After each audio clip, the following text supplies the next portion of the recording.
Hey guys, स्वागत है आपका हमारे चैनल परीक्षा डायरी में। यहाँ पर big update bye railway ministry यानी रेलवे मंत्रालय द्वारा एक बड़ा अपडेट जारी किया गया है। यहाँ पर एक नियम में बदलाव हुआ है। इंटर ऑन रिक्वेस्ट ट्रांसफर का जो नियम होता है उसमें बड़े चेंज हुए हैं। अब चलिए हम बताते हैं आपको इस रूल में क्या नए बदलाव हुए हैं। क्या इससे अब ट्रांसफर लेना आसान हो जाएगा? तो पूरी जानकारी के लिए हमारी वीडियो में अंत तक बने रहें।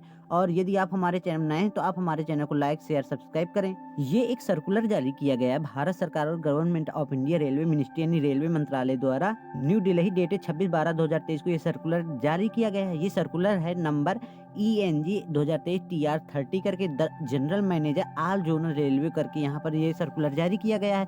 इसका सब्जेक्ट है timeline for inter railway on request transfer को लेकर। चलिए हम इसकी बात करते हैं। तो the existing process of inter railway transfer is currently devoid of strict timeline for completion of various stage while the human resource management style system HRMS facilitate these transfers.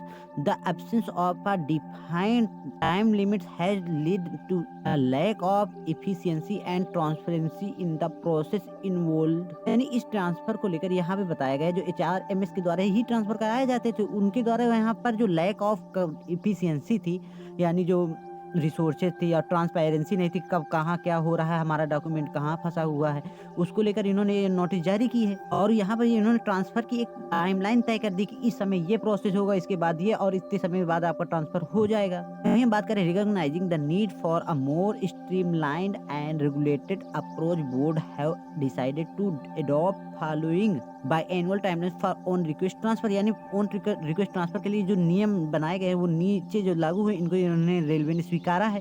चलिए इनकी बात हम करते हैं। तो फर्स्ट उसमें बताया गया है division unit to assess provisionally number of staff and categories who can be spread I division to make an action plan for inter railway on request transfer. यानी उन ट्रांसफर की यहाँ पे बात किया गया जो इंटर रेलवे रिक्वेस्ट ट्रांसफर के बारे में बात कर रहे हैं जो एक जोन से दूसरे जोन में भेजे जाते हैं। एक तो म्यूचुअल ट्रांसफर सबसे आसान होता है, उसके बाद ये ऑन रिक्वेस्ट ट्रांसफर होता है, उसके आधार पर एक जोन से दूसरे जोन में भेजा जाता है या एक डिवीजन से दूसरे डिवीजन में भेजा जाता है।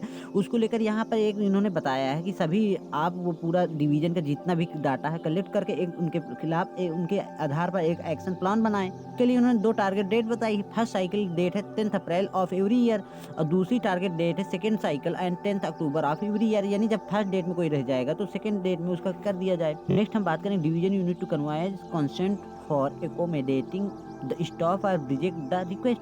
रिजेक्ट हुई उनकी रिक्वेस्ट रिजेक्ट कर दी गई, उनके बारे में सहमति ली जाएगी कि वो क्या पूरी कैसे उन रिक्वेस्ट मतलब कैंसिल की गई। तो टारगेट डेट इसकी दी गई है फर्स्ट साइकिल 13 अप्रैल, सेकेंड डेट इसकी दी गई है 13 अक्टूबर। इसके बाद नेक्स्ट उसमें बताया गया है तीसरे पॉइंट में time plan of division for on request transfer to be prepared by division based on decision received from division units case rejected by division to be accounted for by the transferring division and if necessary further go down the priority list and advise other division unit. यानी अब यहाँ पे बाद एक action plan बनाया जाएगा कि यदि एक जब भेजा जाएगा एक डिवीजन से दूसरी डिवीजन या एक जोन से दूसरे जोन तो उससे उनकी कंसेंट ली जाएगी आपने उनका फॉर्म क्यों रिजेक्ट किया। यदि रिजेक्ट कर दिया है इसके बाद यदि रिजेक्ट का कोई अच्छा कारण नहीं रहा तो या ये बोल रहे हैं कि हमारे डिवीजन में इनकी सीट अवेलेबल नहीं तो उनको प्रायोरिटी दी जाए कि एक डिवीजन से उसके अगल बगल जो कोई डिवीजन है वहाँ पर भेजा जा सके।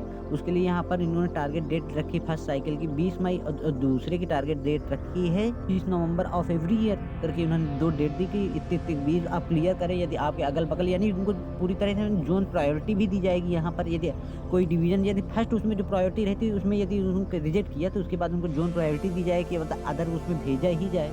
नेक्स्ट उसने बात किया है set of division where staff is to be transfer to give consent for accommodately of reject. ये दूसरे इसके बाद कंसेंट की बात कर रहा है। तीसरे 5th cycle to continue till 36 और 30/12 यानी यहाँ पे जो 2 डेट दी गई इनमें केवल 6 महीने का अंतर हुआ है। यानी साल में 2 बार ऐसा सिस्टम बनाया जाएगा और रिक्वेस्ट ट्रांसफर जो होगा वो 3 महीने के लिए बीच में रोक दिया जाएगा। Revealing by 39 for first cycle और 33 फॉर सेकेंड साइकिल करके यहाँ पर उनको ट्रांसफर कर दिया जाएगा। इससे ये होगा कि जो यहाँ पर ट्रांसफर के लिए इतना धांधली होती थी या अदर कोई प्रोसेस इतना ढीला रहता था इसमें ट्रांसपेरेंसी आएगी और रेलवे ऑन रिक्वेस्ट ट्रांसफर को लोग यहाँ पर जो लोग इतना वो करते थे मतलब किसी का 1-1 साल किसी का 5-5 साल 6-6 साल पेंडिंग पड़ा तो उसमें जल्दी आएगी और यहाँ पर जब ट्रांसपेरेंसी आएगी तो आदमी का विश्वास बढ़ेगा। आज के लिए बस इतना ही। यदि आपको जानकारी पसंद आई हो तो आप हमारे चैनल को लाइक शेयर सब्सक्राइब जरूर करें। धन्यवाद।